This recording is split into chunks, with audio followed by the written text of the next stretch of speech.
The water did not soak into the ground, and it did not dry back up into the atmosphere. The atmosphere couldn't hold that much water. And I'm sure Mr. Till will bring that out. It couldn't rain that much, and there's not enough water in the oceans to cover the earth. Well, there's enough water in the oceans right now to cover the earth 12,000 feet deep. If the earth were smoothed out, if the mountains were pushed down and the valleys, the oceans weren't as deep, if the earth were smooth, the water would be 12,000 feet, over 2 miles deep, over the entire surface of the globe. There is plenty of water in that ocean to flood the world. Psalms chapter 104 talks more about the flood. The Bible says, God laid the foundations of the earth that it should not be removed forever. Thou coverest it with the deep. That's the ocean, the flood. God covered the earth with the deep as with a garment. The waters stood above the mountains. There have always been skeptics who say, well, it was a local flood. Look, you don't get a local flood with the water going over the mountains. Plus, if it's a local flood, why did God tell Noah to build a boat? Why didn't he say, Noah, move? There's going to be a flood. It was a worldwide flood. At the voice of at thy rebuke they fled. They referring to the water. The water fled. At the voice of thy thunder they hasted away. The water raced away. You say, where's it going to go? If the world's covered with water, water seeks its own level, where's it going to go? Keep reading, verse number 8. They go up by the mountains, they go down by the valleys, unto the place which thou hast founded for them. Thou hast set a bound that they may not pass over, that they turn not again to cover the earth. This phrase, they go up by the mountains, is an Old English phrase. Today's language would more likely say it like this. The mountains ascend, the valleys descend. Many reference Bibles say that. The mountains ascend, the valleys descend.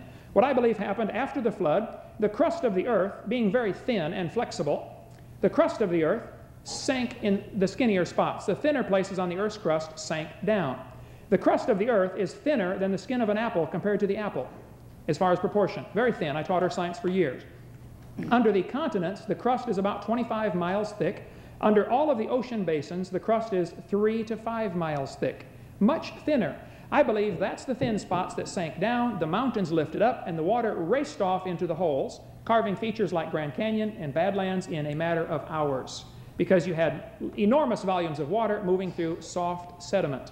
The rock layers were formed, the sediment layers were deposited during the year-long flood. As the mountains lifted up and the valleys sank down, the more cracks appeared in the earth, and it might be a coincidence, but all of the mountain ranges in the world follow the coastlines. Just look at your globe. Mountain ranges follow the coastlines. Oceans sank down, the mountains lifted up. Some of the mountains lifted up slower, leaving behind smooth, rounded mountains like the Appalachians. Some lifted up faster, leaving behind rugged mountains like the Rockies.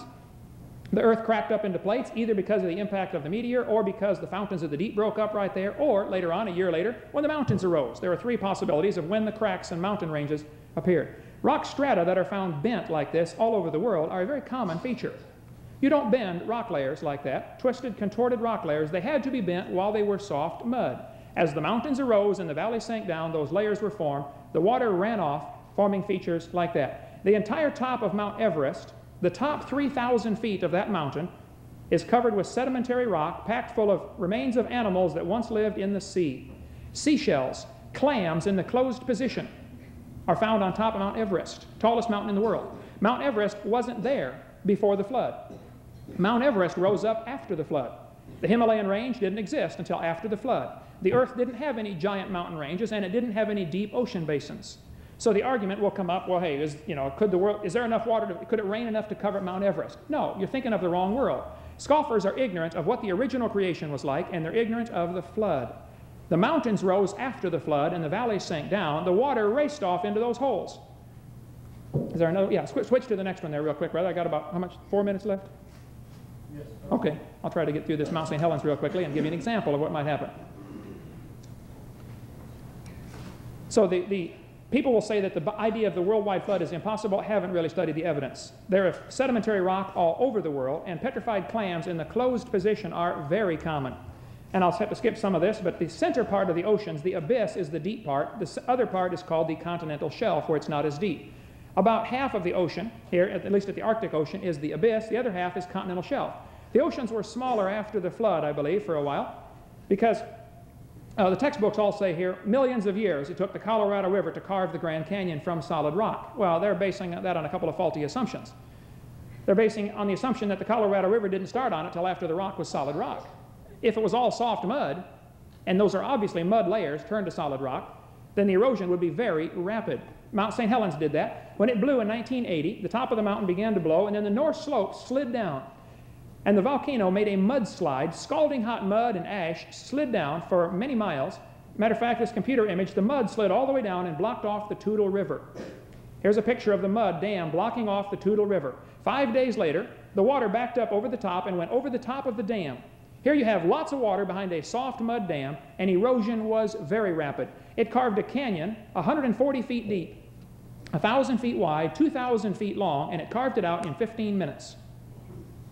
When the scientists went down into the canyon after water got back to stabilize, they've noticed the canyon sides of it were all stratified, all nice, neat layers. That's because as the mud flowed in, hydrologic sorting automatically separates the particles by density. Heavier stuff went to the bottom, and you can go there today, and some geologists will say, oh, this bottom layer is 800 million years old. And it was all formed in 1980, rapidly. Textbooks always say the Grand Canyon is kind of puzzling because it loops like a slow gradient. Mississippi loops and meanders around because it's low gradient. But it also has steep sides like a fast-moving high-gradient stream. They say it's kind of puzzling. How did this canyon form? Well, see, they're thinking of it all wrong. The Colorado River did not make Grand Canyon. The flood made Grand Canyon. The Colorado River just happens to flow through the crack, that's all. The logs that were floated in the Spirit Lake, here's Mount St. Helens in the background, the logs floated 3 square miles of logs floated there. Many of them got waterlogged and began to float in the upright position and then sank to the bottom. Remember I showed you the polystrata trees running through all the different layers of strata? That formed during the flood. All those layers deposited rapidly. Mount St. Helens is doing the very same thing for us today. Scuba divers go under there and say there are 20,000 logs in the bottom of Spirit Lake right now, stuck in the mud. All over the world you can find tree trunks petrified in the standing position. Yellowstone has hundreds of them. If they fall over, they will break. And you go through any petrified forest and you'll see the tree probably petrified standing up and then fell over a couple of hundred years later. I think my time is up. After the flood, the waters assuaged and the waters returned from off the earth. The water, as the mountains rose and the valleys sank down, the water would tend to race back and forth for a while. It says that in Genesis chapter 3. And the secondary erosion would take place as the layers were wiped off and new layers deposited on top from the waters going back and forth. It wasn't safe for Noah to get out of the ark for a short time.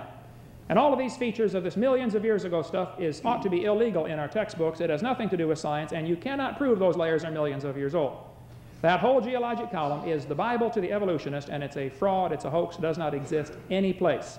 That book, The Bible Explanation, The Worldwide Flood, is the best, most reasonable explanation of all the features we see on this world today. Thank you so much.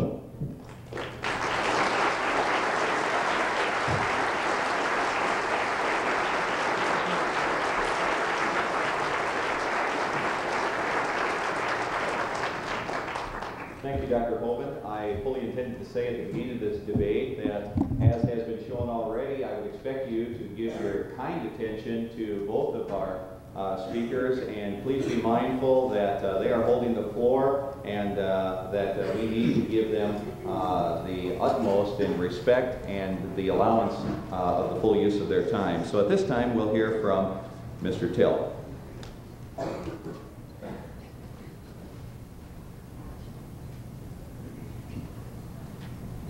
Dr. Hovind, Mr. Helens, and ladies and gentlemen.